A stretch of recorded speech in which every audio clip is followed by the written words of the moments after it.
Te damos la bienvenida a The Nevers, el podcast de la serie original de HBO. Semana a semana nos encontrás acá hablando de todo lo que pasó en el último episodio. Mi nombre es Fiorella Sargenti. Mi nombre es Valentín Muro y como dijo Fío, hoy vamos a estar revisando lo que pasó en el cuarto episodio de The Nevers, que creo que arranca resolviendo la duda con la que terminamos en el último episodio. Sí, además cuarto episodio que ya es oficialmente el comienzo del final de esta primera parte, de esta primera tanda de capítulos de The Nevers, que es como una especie de presentación, ¿no? Que nos habían dicho igual que iba a haber respuestas. O sea, que para el sexto episodio todas estas preguntas que se fueron planteando, que tenemos enganchadas en nuestra cartelera, en nuestro corcho. Yo no sé si en otros países, sí, el corcho con papelitos y eso creo que no es solo de Argentina, ¿no? Está en otros lados.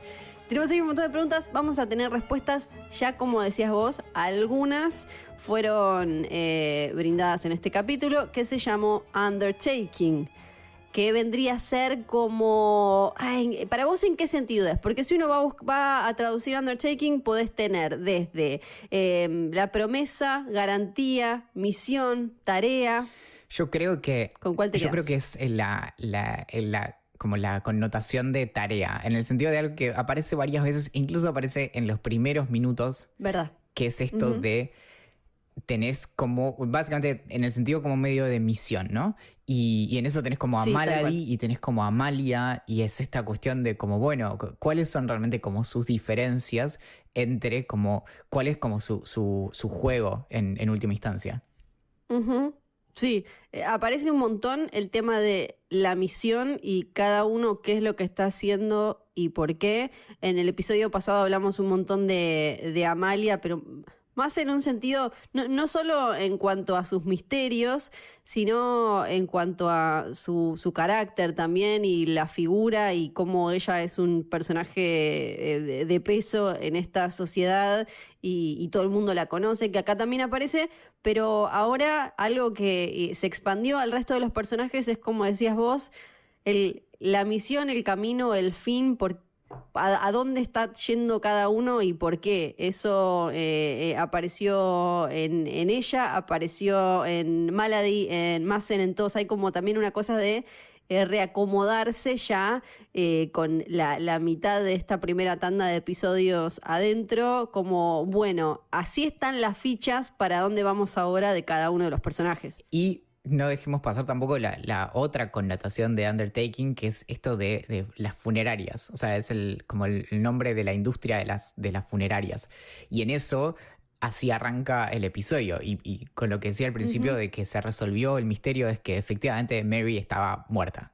Estaba muerta y estamos arranca el episodio con el velorio y con este también montaje que mete mucho énfasis en la cuestión como trabajadora, ¿no? Que después termina teniendo también tanta importancia con la revelación del personaje de Lucy y qué es lo que estaba haciendo en realidad y por qué, ¿no? Porque lo que vamos viendo al principio es el funeral de Mary con todas las chicas de la viña, que vendrían a ser en realidad las de Amalia y Penance, llorándola y lamentándose, cantando una canción además que justo habla del trabajo, del día de trabajo, no es como una canción de lamento que está muy ahí.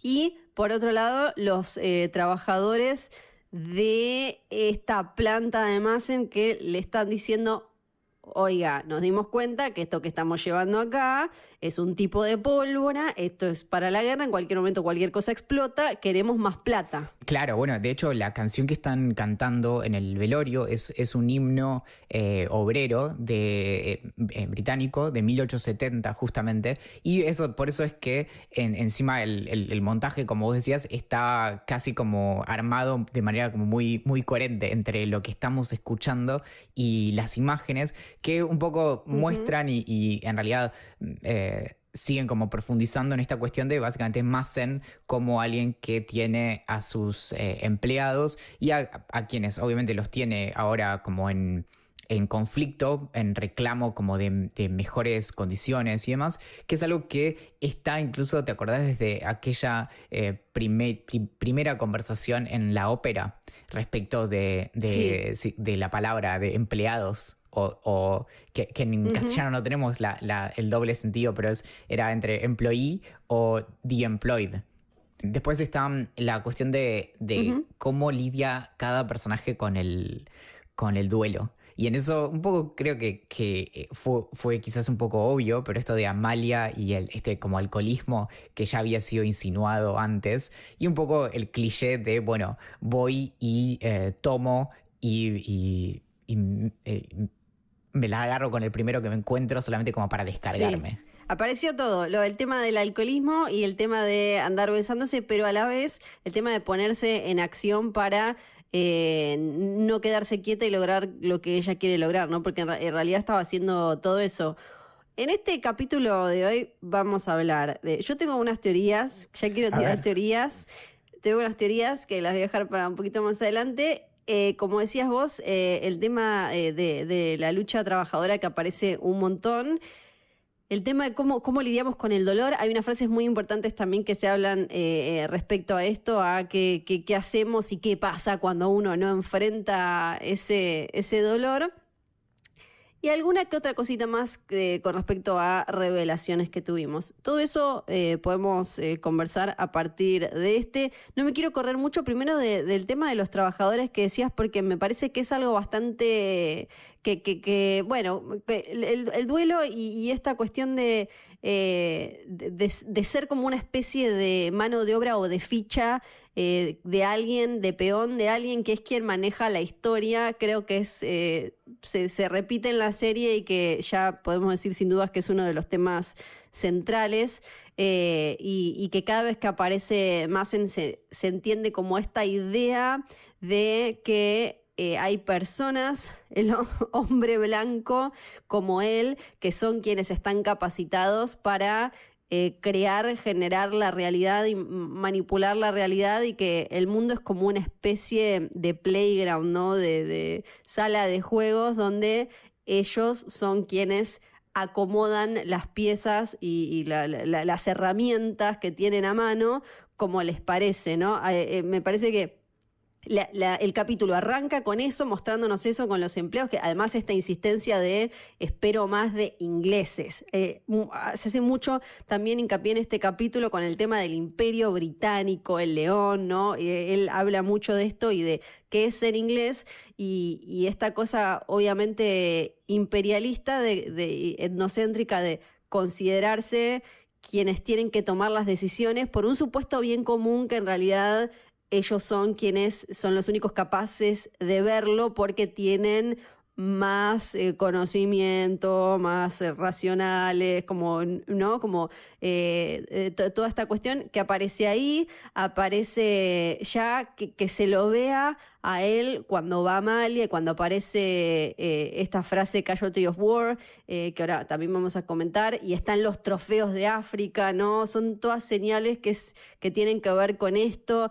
Directamente él también dice cuando hacen este juego espectacular con Amalia de vos mataste a Mary, no, pero a ver, bueno, le dice Amalia, a ver, juguemos, dame el gusto y juguemos, y tienen toda esta conversación en la que él prácticamente algo confiesa, pero no, de manera muy astuta, muy pilla, que cuando habla de esta plaga que cayó en Londres y que tu verdadero enemigo, le dice a Amalia, son las personas que les dicen que, en realidad le dice a Amalia cuando ella está haciendo de Mary, ¿no?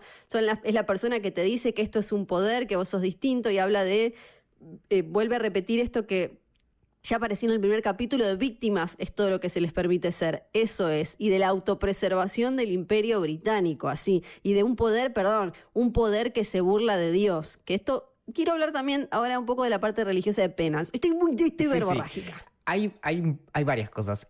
Primero que hay algo que es interesante también hacer como la distinción de lo que suele pasar con estas discusiones, sobre todo con personajes como Mazen, que básicamente tiene que ver con el asunto de que una cosa es que efectivamente estas digamos, el club de Mazen, que es el club de caballeros. No hay que confundirlo con el club subterráneo, digamos, el Ferryman de Hugo Swan.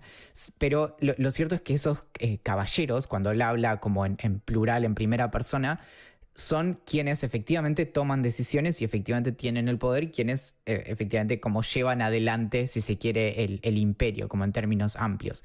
Pero eso no necesariamente implica que deban ser quienes deban hacerlo. Entonces, a lo que voy es que, por un lado está la cuestión que si queremos es concreto, que en lo concreto son quienes toman las decisiones, pero eso no necesariamente implica que tengan que ser quienes tengan que, o quienes estén más capacitados para eso, que es lo que, digamos, podría ser más bien como contingente. Es como, no sé, en este momento, en una democracia, el presidente o la presidenta es quien en ese momento está tomando ciertas decisiones, pero bien podría ser cualquier otra persona. No hay como un designio de eso. Y lo que está de fondo en el discurso, que es lo que vos estabas resaltando, es que de fondo está: no solo somos quienes tomamos las decisiones, sino que somos quienes se supone que tenemos que tomar las decisiones. Esa es la diferencia fundamental. Claro, sí, tal cual. Me gustó que ya tuviéramos un enfrentamiento como bastante, de alguna manera, honesto entre ellos dos, ¿no?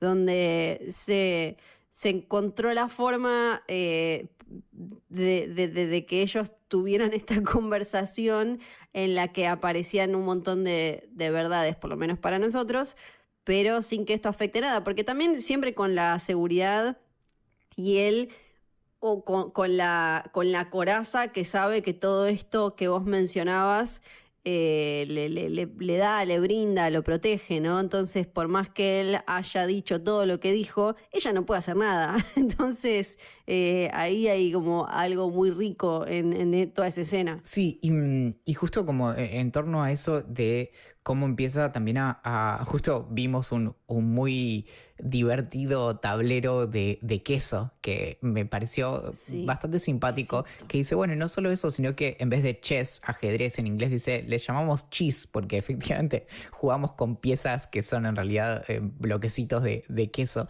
Pero más allá de la analogía, está esto, aparece como un nuevo actor en todo esto, que son estos que justamente vos mencionabas el carácter religioso.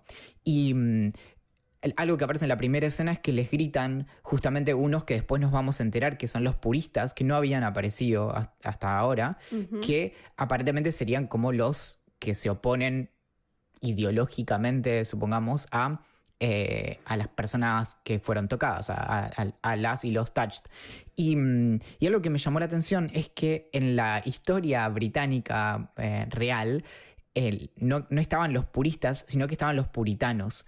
Y justamente algo que es crucial a la historia del Reino Unido y de Inglaterra es como la alergia que siempre le tuvieron al catolicismo.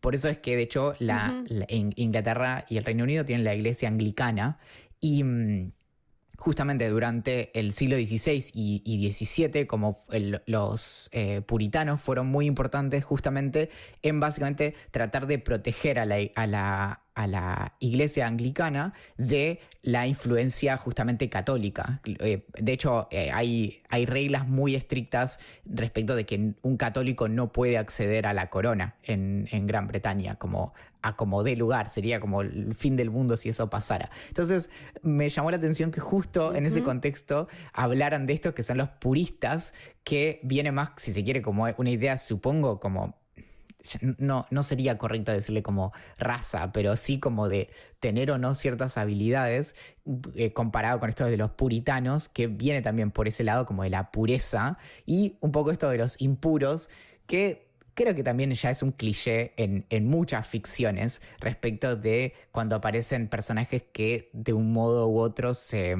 distinguen de lo que sería como lo normal. Y uno pensaría como, bueno, eso ya quedó atrás, pero a veces hoy en día escuchando discursos obviamente en nuestra realidad no tenemos personas que pueden hacer lo que pueden hacer los protagonistas de The Nevers. O quizás las tenemos, pero les damos tanto miedo que no se animan a mostrarlo en público. Pero como todavía hay discursos que se parecen tanto a esto, ¿quién saldría a decir como sí, yo tengo esto? Sí, todavía muchas veces correrse mínimamente de lo que es la norma te genera tantas complicaciones, señalamientos y demás. Y más en 2021, qué ganas de salir a decir, no, che, yo puedo hacer esto, tengo este como poder especial porque me tocó una chispita que cayó del cielo. Bueno, pero en eso también no es menor que, al menos hasta ahora, a estos puristas que son quienes les gritan brujas también en aquella escena, Sí. aparecen siendo bastante como tontos, diríamos, como manipulables. Y en eso, un Sí. poco, como la crítica que podemos leer ahí también es esto de, bueno, tenemos como estos que son medio fanáticos de alguna cuestión, que en realidad son como tontos útiles, que se pueden usar, por ejemplo, para avanzar la causa de alguien más, que es lo que termina pasando en esa situación. Sí, sí, una agenda superior y como esta necesidad también, muy 2020-2021, de sentirse parte de como un segmento de la sociedad que accedió a información que fue revelada a unos pocos, ¿no? Y como que ven cómo es en realidad, como una cosa de... estos me están, como diríamos acá, estos me están cantando la posta a mí, me quieren engañar, me quieren decir que esta gente, que está todo bien con esta gente y en realidad no, está todo mal con esta gente. Yo me junté con uno, tomamos un té, comimos unos escones y me dijeron cómo era. Y me mandaron acá que fuera a hacer lío en el velorio de esta pobre chica. Algo así. Igual Sí. es solo como ejercicio como de tarea. Yo no sé cómo reaccionarías ni cómo reaccionaría yo si de repente, no sé, como tu mejor amiga o tu mejor amigo te dice como, mira, che, como me tocó tener superpoderes y a vos no. Ay, ahora requiero Claro, que pase. claro, pero a vos no. Sí. Y entonces ahí es como, Sí. no sé, algo, o sea, al menos un primer momento Sí. de acostumbramiento tendrías que tener. Como de repente alguien te dice, che, no, ahora resulta que puedo volar. Bueno. Ojo que es re divertido el ejercicio que decís y a la vez me parece muy fácil de poder relacionarlo con discursos de la actualidad. Viste que se escucha mucho de parte de sectores reaccionarios que sienten como que el mundo está cambiando y ya no es en el que ellos se sentían cómodos, entonces se sienten afuera de esto y como lo primero que sale es, bueno, si esto me deja afuera, que en realidad en general no es que estos cambios los dejen afuera, sino simplemente como que te fuerzan o te acercan a tener que modificar la visión sobre algo, pero creo que hay algo en cómo estamos, en cómo nos configuramos todos juntos, como humanidad, como sociedad, por lo menos occidental, que hace que, si estos vienen a plantear algo distinto, ¿no? En este caso, un mundo en el que la gente de golpe puede hacer todas estas cosas, y yo no soy parte de ese grupo que puede hacer cosas especiales, entonces ellos están en contra mío, ¿no? Como siempre está esa trampa en la que en este caso queda muy evidenciado, como en ficciones de este tipo, pero que después es algo con lo que uno se cruza constantemente y que con el ejercicio que decís vos de y si le pasa a tu amigo y a vos no, también se ve como muy claro, ¿no? ¿Qué me pasaría? Me rayaría para el lado de como, pará, entonces yo me quedo afuera, entonces eso es algo que yo no soy, entonces yo estoy como en la vereda de enfrente y me toca medio como reaccionar de manera negativa. Bueno, algo muy interesante de eso que decís justamente es que hay muchos experimentos, sobre todo en los últimos 10 años, respecto de esto, como de las diversas grietas, podríamos llamar, o así diferencias Sí. como a veces como infranqueables en términos ideológicos y demás. Y hay muchos experimentos en donde, por ejemplo, justo lo que vos decías es como muy, muy claro al respecto, de, por ejemplo, cómo se puede resolver como esas cosas irreconciliables. Y en realidad muchas veces se encuentran que, por ejemplo, personas que en realidad disienten en cuestiones como muy fundamentales, por ejemplo, respecto de la economía o lo que sea, generalmente si comparten, por ejemplo, esto es real, una cena, tienen muchas más chances Sí. de ponerse de acuerdo en cosas. Y en realidad tiene que ver con esto Claro. de como cohabitar también y como de hacer Sí. cosas en común. Y en eso me gustaría ver hasta dónde llega, por ejemplo, la serie, mostrando justamente, más allá digamos, como lo rico que es que haya como esta oposición, sino de qué manera se puede justamente mezclar a las personas entre sí, más allá de como sus habilidades y demás, no desde el lugar de Ujú. lo circense que habíamos visto, como del entretenimiento, Sí. sino de como genuinamente compartir, y ahí es donde también creo que se resuelve esto de...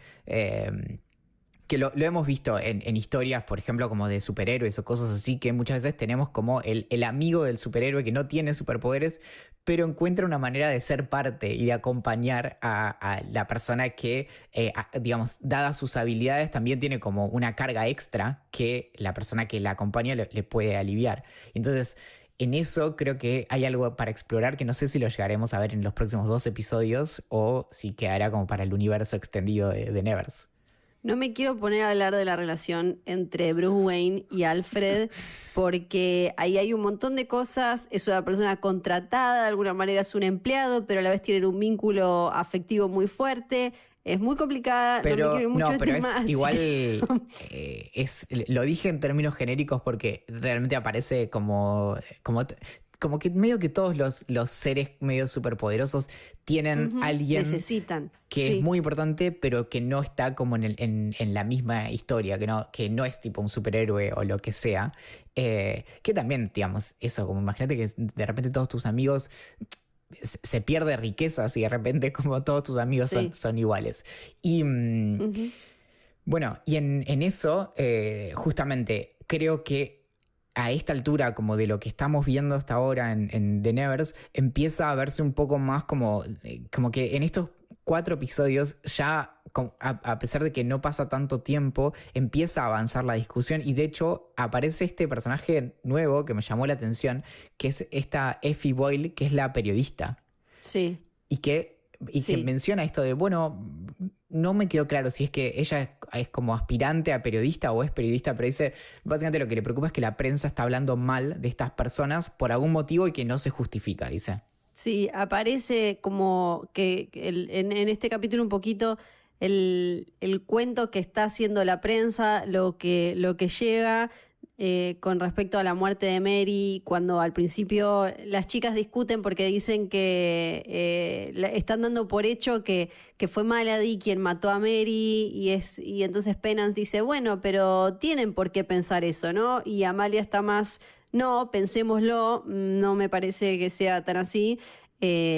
Como como cómo está instalada la verdad que aparentemente para el resto que no participa de manera activa en toda esta historia que vemos, la verdad es la que se publica, la verdad es la que aparece en el diario, la verdad es la que se comenta que alguien la leyó, ¿no? Y ahí de golpe con Effie aparentemente tenemos una voz disidente que se atreve a preguntarse más allá de del título que vende, que es hasta ahora medio la idea que teníamos de la prensa en esta historia, ¿no? Como van armando el cuentito según lo que venda. Claro, Que lo comparamos creo que también con, por ejemplo, lo que fue pasando con el caso real de Jack el Destripador, ¿no? Que lo que se fue armando en realidad es como un relato y después cuando uno se pone a hurgar en la historia real, por un lado están las pruebas o evidencias que puede haber, ¿no? Después de haber pasado tanto tiempo que nos pueden haber llegado a nosotros, y por otro, toda la cuestión, la manía que pasaba entre lo que se publicaba y esa especie como de fandom que estaba ahí de público ansioso de saber más de esta historia. En este caso sería Malady, ¿no? Como que se nota que la gente quería saber y quería como que ella fuera la culpable y bardo, lío y todo. bueno, hay varias cosas con eso. Primero que en este episodio incluso vemos a Malady responder directamente a eso diciendo que Sí. todo el mundo está diciendo que fui yo y no. Pero antes de eso, justamente algo que creo que es incluso el elemento que caracteriza este episodio es constantemente ir de lo obvio y demasiado evidente, tan evidente que probablemente sea falso. Y en eso el episodio tiene un montón de momentos. Para empezar con la tarjeta que la dan vuelta y atrás tiene un cisne. Y vos decís, Sí. como, cisne en inglés es Swan, tiene que ser Hugo Swan.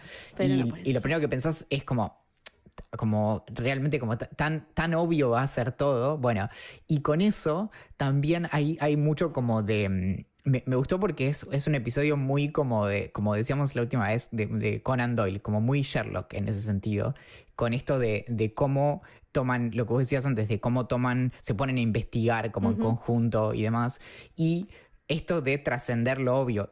Y debo reconocer que yo no me vi venir como el twist de quién era quien efectivamente había vendido el velorio, el funeral. ¿Quién estaba pasando ahí información? Me quedaron unas frases antes de pasar a eso.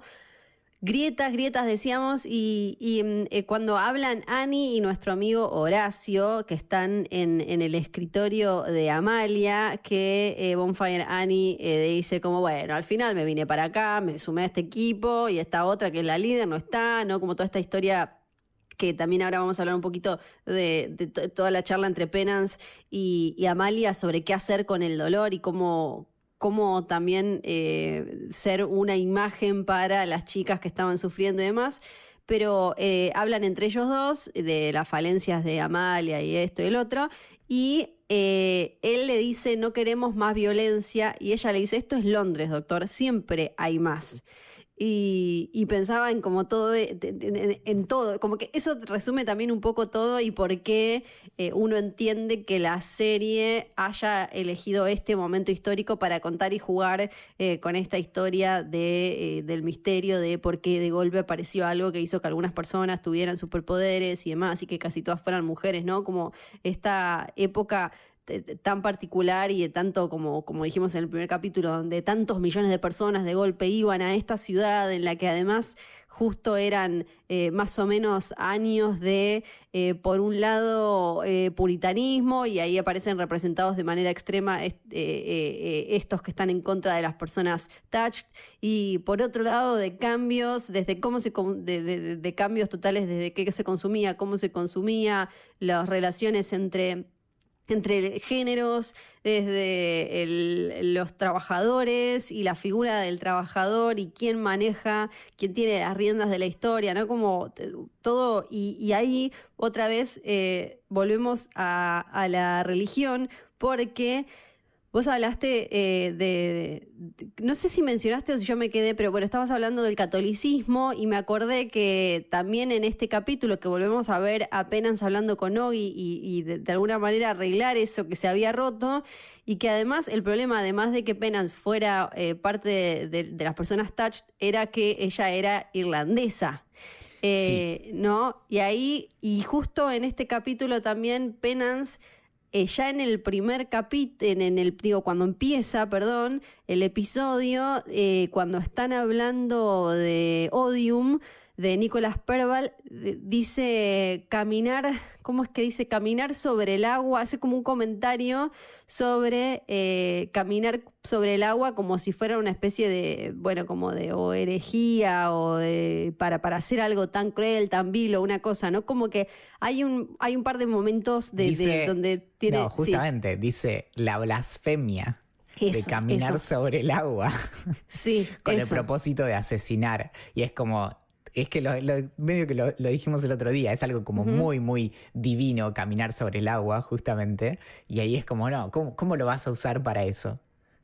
Claro, como que Penance creo que aparece en este capítulo en particular como una persona creyente desde esa frase que es bastante lineal hasta cuando está hablando con Harriet también al principio.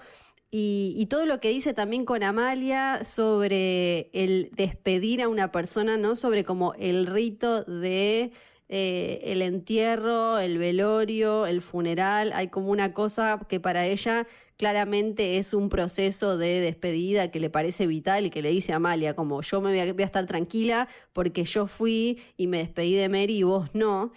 Y de la parte religiosa de Penas me voy a la parte que tiene que ver con la justicia, porque con Harriet al principio, cuando están ahí con las uvas que se transforman en vidrio y demás, que Harriet dice que Penance claramente es de alguna manera bueno, irónicamente aparece en este capítulo como quien tiene fe y a la vez es como racional y humanista, ¿no? Porque ella le dice, en un momento en el que están todas dolidas y cada una quiere ir medio para su lado con esa bronca o dolor, ella dice, le dice Harriet a Penance, ¿cómo vamos a ver justicia enojada si no somos parte de ella? Porque haciendo énfasis en esto de que a ellas no las dejan por ser mujeres y que siguen siendo los hombres y ellas son casi todas mujeres y demás.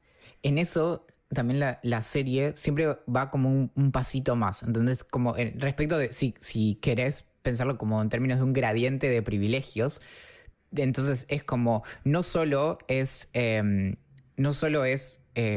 mujer, sino que además es pobre y además es touched. Y además, en el caso de Harriet, tiene ascendencia india, probablemente. Racializada, claro. Y claro, y entonces en eso es como todas las barreras de exclusión que están ahí. Y un poco te va mostrando que incluso esos como gradientes de privilegio o el lugar en donde te ubicas, incluso genera a veces como ciertas tensiones en algunas discusiones entre estas distintas personas. Más allá de incluso estar como en cercanía de cómo entendés algunas cosas. Y en eso también aparece el personaje de Horacio, justamente de quien él menciona que es jamaiquino y que fue sponsoreado para ir a estudiar medicina a Inglaterra. Y que eso es algo como no poco frecuente, digamos, pero lo que cuenta ahí justamente es esto de, que un poco lo mencionábamos antes, del lugar que a veces tienen las personas que hacen caridad, que lo hacen desde un lugar en donde necesitan que quien se beneficia de esa caridad no esté en el mismo nivel, porque eso de algún modo como disolvería el esfuerzo. Entonces es como te traigo a Inglaterra, te sponsoreo, te auspicio los estudios, pero no sos como yo.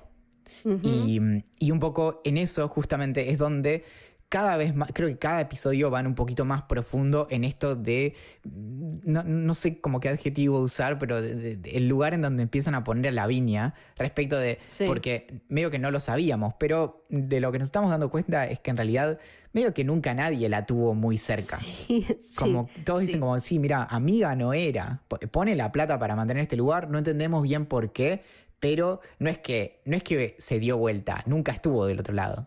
Sí, nadie dudó en ponerla en la listita y ahora está la duda durante un segundo está la duda de, lo habrá puesto porque Oggy es Touch, no, porque no le dijo. Entonces, bueno, y Horacio dice que no habla con mucho cariño de ninguno de los dos cuando los mencione, cuando están en la listita. Y me quedó dando vueltas también, hablando de Lavinia, la frase con la que cierra Mazen cuando está hablando con Amalia, que le dice que después igual vemos a quién se podía referir, pero por otro lado tiene otras dos, creo que es muy inteligente y que por eso está puesta la frase así en el guión, cuando le dice, bueno, que cierra, bueno, tu enemigo es, cuando le habla como si fuera Mary, tu enemigo es la persona que te dijo que esto es poder, que te hace diferente y demás, en realidad son víctimas de una plaga, y le dice algo como, y fíjate,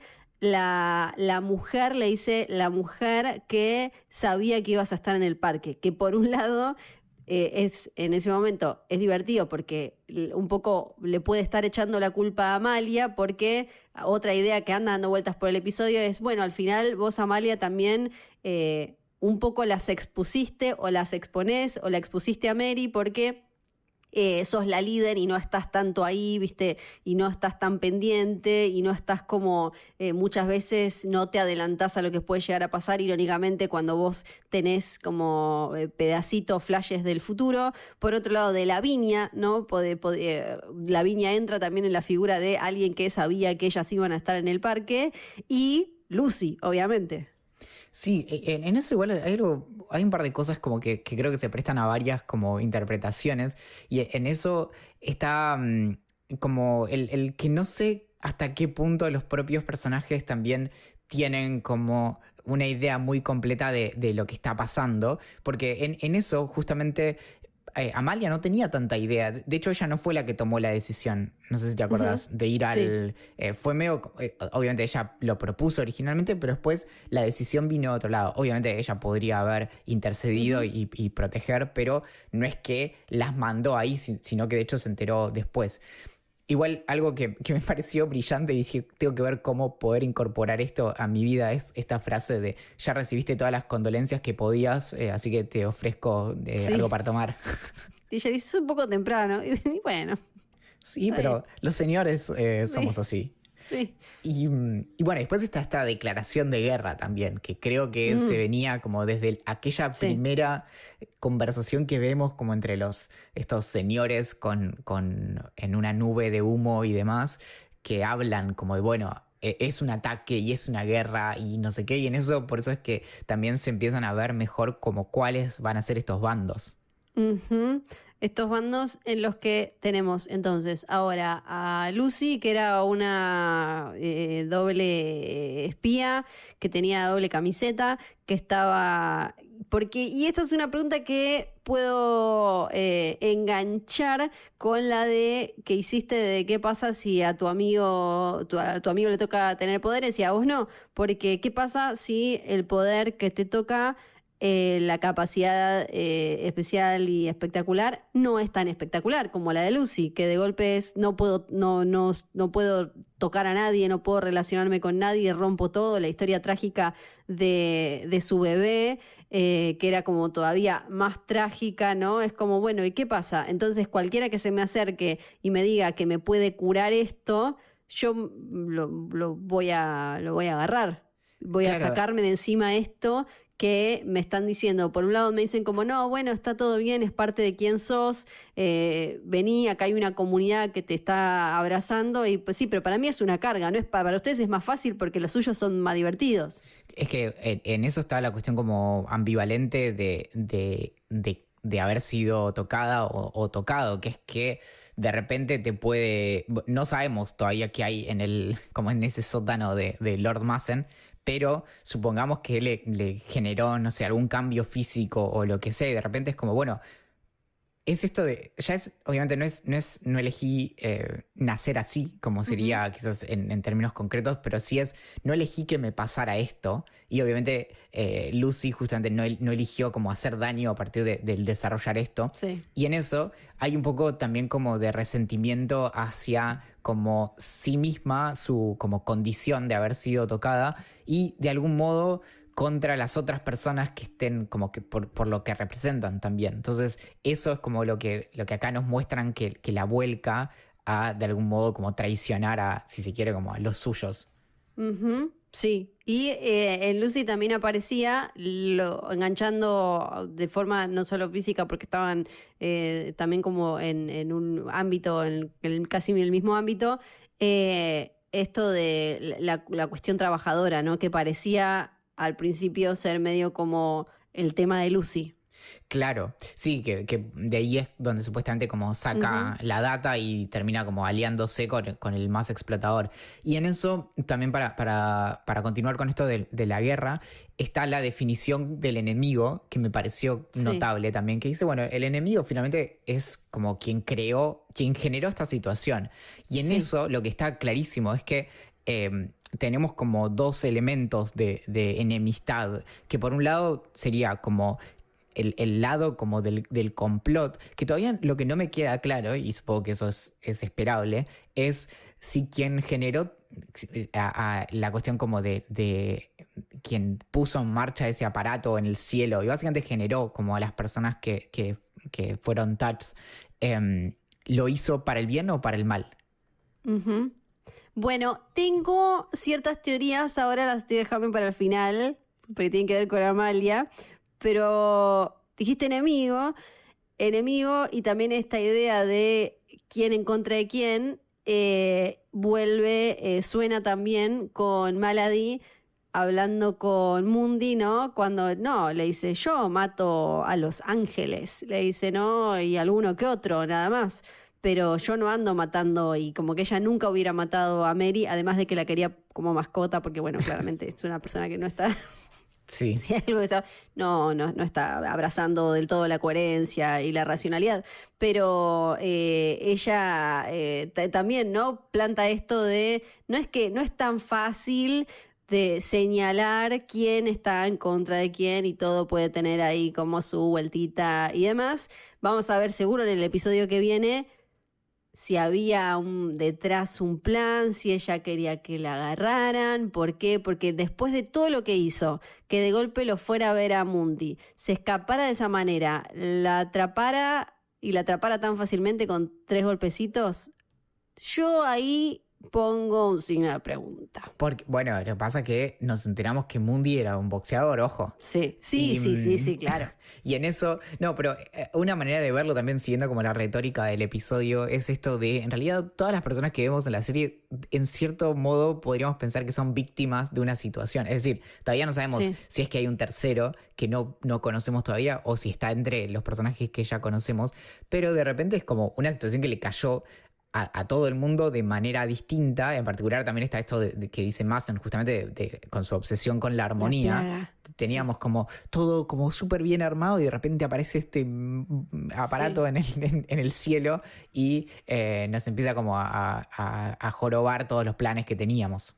Aparece, sí, claro. Y bueno, y Malady, no sabemos. Yo igual, bueno, es que con Malady, y para lo que vos decías, nunca sé si es que su discurso, que está tan cargado como de religiosidad, o si efectivamente, digamos, si Ángeles es básicamente un decir, o si efectivamente está hablando como de algo angelical en ese sentido. Pero bueno, ella, de hecho, después la vemos hablando con algo. Ella creo que habla... que como que habla con el diablo, supuestamente, ¿no? Con una voz, algo así. Sí, está hablando con alguien que veremos quién es, y veremos qué cree ella que le dice, ¿no?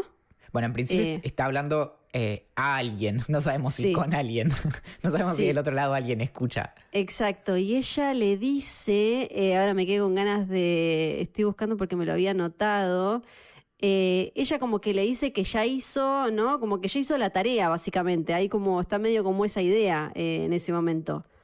Claro, que eso es lo que te da un poco de miedo respecto de, bueno, pero en qué, como...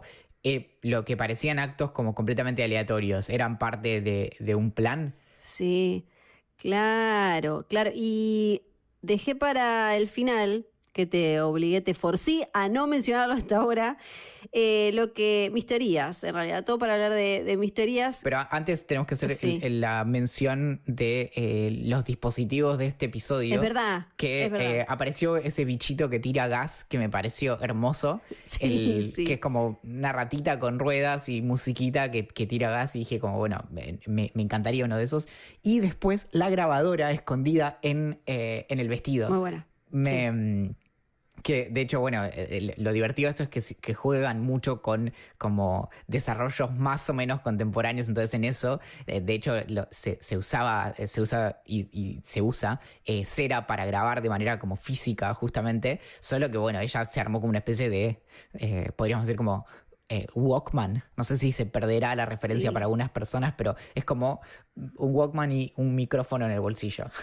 Que no termina saliendo muy bien, y Oggy me gusta porque se tapa, porque ella le está mostrando la parte de abajo de la pollera, y después Amalia le dice, debería haber llevado tu grabador. No, bueno, ese grabador ya zarpó, Y claro, la cuestión esta del humito para no matar, porque ella no, y sabe que si no, los otros van a salir a matar, las otras, sus propias compañeras. En eso, el episodio también tiene escenas en donde no sabes bien cómo va a salir, porque lo primero que pensás cuando dice, bueno, vamos a tomar como el depósito ese, yo pensé que se iba a pudrir como feo, como vamos a prender fuego todo y que no importa nada, y dije, pero bueno.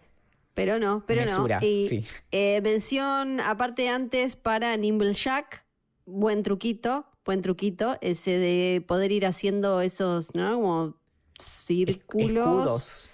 escudos en los que te monedas sirven... gigantes. Sí, que te sirven para taparte y a la vez para armarte escaleritas para escapar. Mención especial entonces para Nimblejack.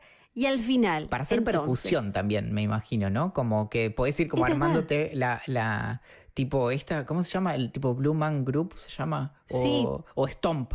¿Te acordás Sí, esos que podés hacían? hacer, sí. Claro. Y te ahorraste toda la parafernalia. Te buscas un tenedor, una cuchara y ya estás. Y es más, si Tenés pensamos todo. en la época que probablemente no se podía hacer música en la calle, cuando te viene a correr la policía, desaparece todo y ya está, nunca hubo una banda en ese lugar.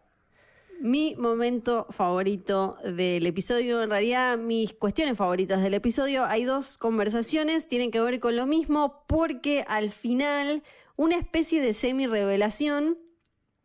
Parece que Mary, entonces, cuando cantaba esta canción especial, no eran simplemente cosas que sonaban bonito y que las personas touched sentían y funcionaba, como bien se dice también en el capítulo, como un faro y demás, también decía algo, decía un mensaje, funcionaba de alguna manera. Y ese mensaje había una persona que podía traducirlo, que entendía lo que estaba pasando, pero el problema es que ella no puede hablar en inglés o no puede hablar en el idioma en el que quiere hablar en el momento, que es Myrtle, que de golpe logra decirle a Primrose, hacerle entender que ella entendió a Mary y que había un mensaje, y no solo un mensaje, no es que era un mensaje para cualquiera y para todo el mundo, es para Amalia. O sea, Mary cantaba algo que es un mensaje para Amalia. Y antes de meternos de lleno con el mensaje, hay otra conversación entre Penance y Amalia con todo este tema de, che, mirá, no fuiste al funeral, sí, bueno, es que yo me tengo que poner en acción porque si no, no vamos a encontrar quién hizo esto. Y ella le dice, no me imagino la cantidad de funerales a los que habrá sido, ¿no? Porque como decíamos en la semana anterior, tenemos esto de que Amalia viuda, así como medio peleadora, le gusta, se pasa con el alcohol, no tiene problema en andar besando tipos en los bares, como tenemos esta información, ¿no? Tuvo como una vida, lo de Malady, como tenemos cachitos así de información. Acá le dice esto de la cantidad de funerales a los que fuiste, y ella le dice, ninguno, no hacemos eso de donde vengo. Upa. Está la idea también repetida de que ella es como o es soldado, no, antes de que lleguemos al mensaje final de Mary, como de que las vivió de una guerra, de algo, y le dice a Amalia, no tenemos tiempo y no tenemos, y usa la palabra en inglés, ground. Vos, ground, en este contexto, ¿cómo la traducirías? No sé, me pareció todo como la parte de como del misterio, de su discurso misterioso, me escapó bastante en ese sentido, como de no termino de entender si es siempre como en término como metafórico que se está refiriendo o hay un montón de cosas que en realidad las tendríamos que empezar a entender en términos como más como concretos, reales. Yo lo voy a tomar como concreto y me voy a inmolar acá como algo súper literal. No tengo la menor idea si esto es algo compartido con nuestros oyentes, pero ella dice, no tenemos tiempo, no tenemos tierra, y también dice lo único, para mí ground lo dice como tierra, espacio, es como que suelo. Sí, pero en eso, cuando vi el episodio, lo que pensé fue más en algo así como un lugar, pensé justamente en esto, como el reclamo de tierra, pero en eso, sí.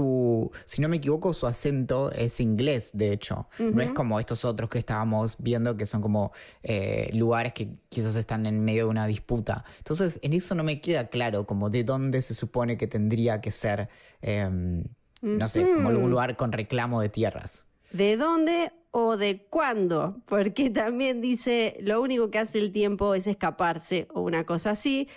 Y dice, y Penance le dice, vos sabés lo que pasa con el dolor cuando no haces algo con eso. Recordemos que cuando vemos el flashback del momento en el que pasó esta nave, ella estaba tratando de suicidarse. O eso parece, o eso entendemos. Me dejaron, y dice Amalia, me dejaron acá con una misión como poco clara, no me dijeron bien nada, en un lugar en el que la mujer puede morir por tener una voz. Y bueno, ya es cuando empieza a sospechar de alguien de adentro. Y ahora sí lo conecto directamente con este mensaje final que le traducen, que es directamente para Amalia y nada más que para ella, porque para mí no es de dónde es ella, sino de cuándo. La dejo ahí. Bueno, dice que no tienen tierra, así que por ahí venía del espacio. Porque ¿dónde ¿Vos enterras decís a alguien en el espacio? Yo digo el futuro. Bueno, puede ser en el espacio, en el futuro.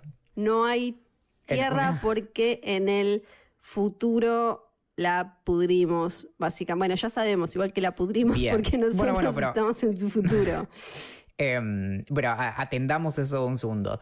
Sí.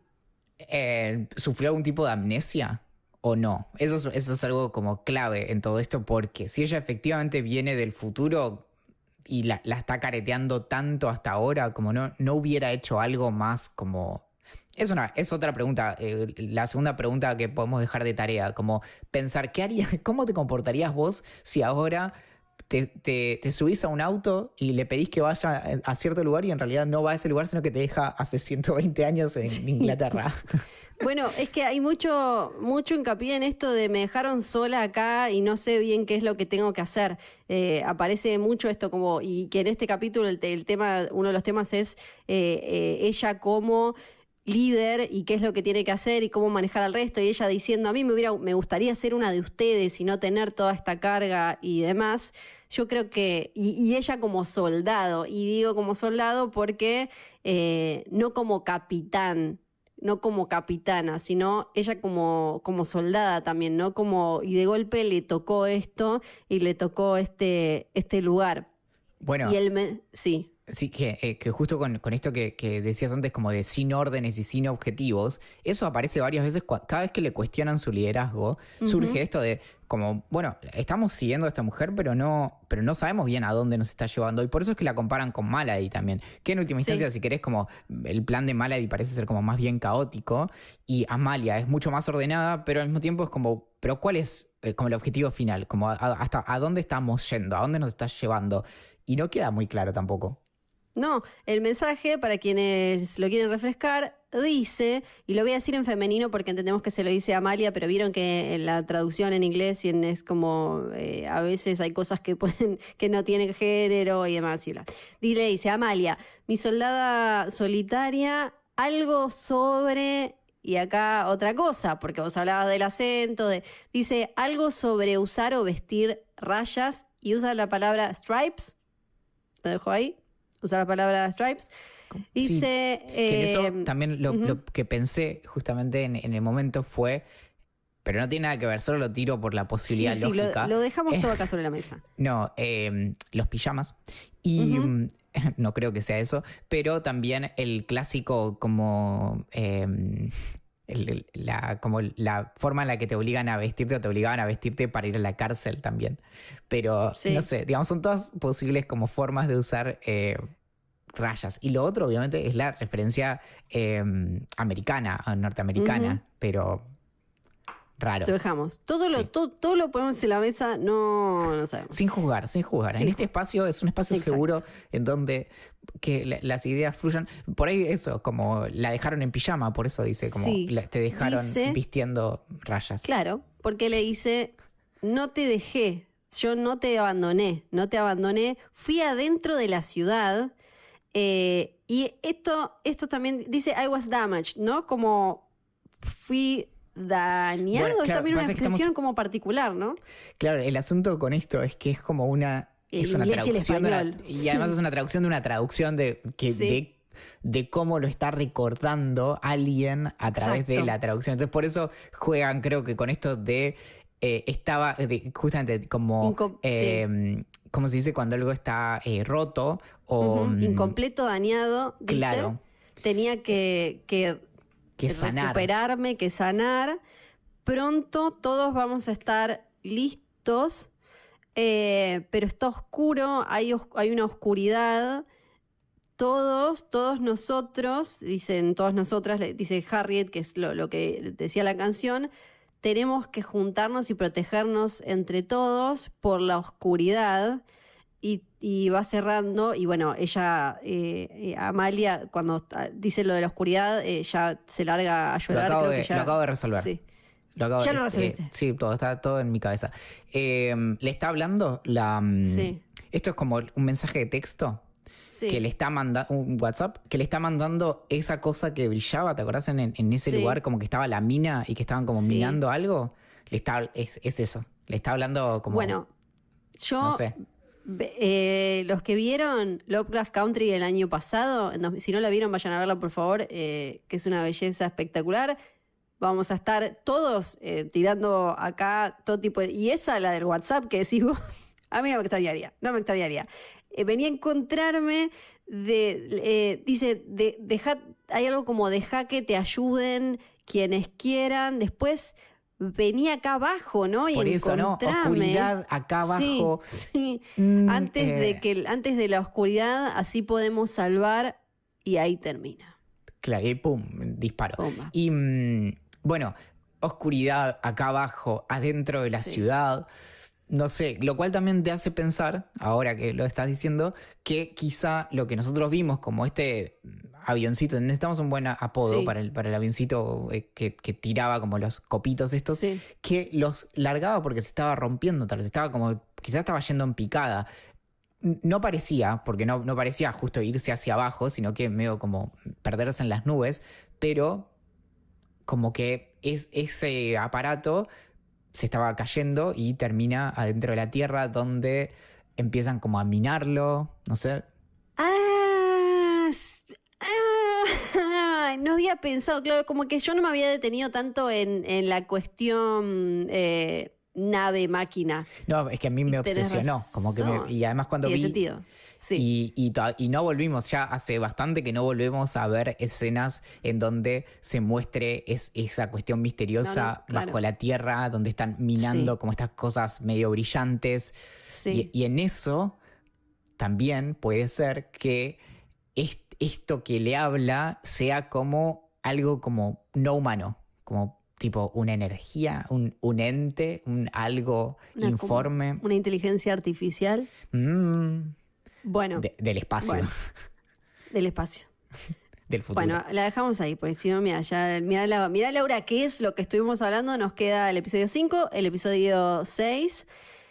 Alguna respuesta vamos a tener y seguramente alguna otra pregunta y duda. Acuérdense que pueden ver los capítulos estreno de The Nevers los domingos por la pantalla de HBO y en HBO Go cuando y donde quieran. Ahí les queda para cuando tengan tiempo o ganas de ver 1000 veces si quieren.